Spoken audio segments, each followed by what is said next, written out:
Et oui, ce que vous voyez en image, c'est bien du coquille ou encore appelé niébé. Voilà, ça venait tout droit du Cameroun.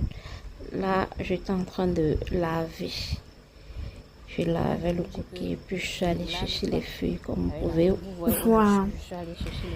Je me suis levée très tôt le matin à 6 heures pour aller chercher les feuilles. Je tiens à rappeler ici que je suis restée et à ma cafia plus VIP. Elle m'a dit Sandy, écoute, je veux manger du coquille. Est-ce que tu peux me préparer du coquille? Elle dit maman, il n'y a pas de souci.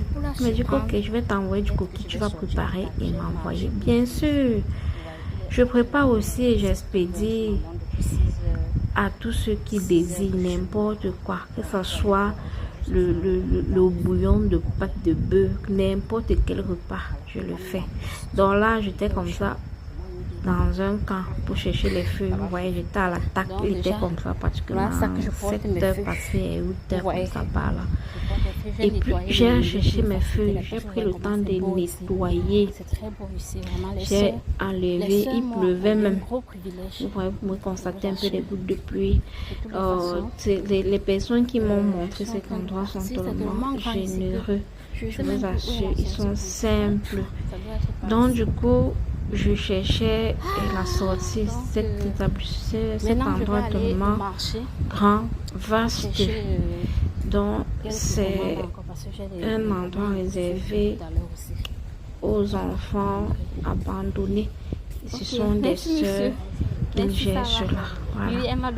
Donc c'est un peu ça. Là, je me suis arrêtée au portail pour remercier le gardien qui a permis à ce que je retrouve ces feuilles. Je tiens à dire merci encore à la sœur qui a permis que j'obtienne ces feuilles. Donc là, j'étais déjà à la maison. J'ai voilà mon piment. Là, c'était une petite quantité. Il y a pratiquement mais peut-être 50 piments à l'intérieur parce que le coquille était aussi bien, était beaucoup, mais sauf que ça ne chauffait pas aussi trop le piment. Donc là, je me suis mise à tourner. Donc, et si c'est moderne, on évite un peu la souffrance du mortier avec du pilon. Donc là, ça c'est la partie 1. Abonne-toi pour la partie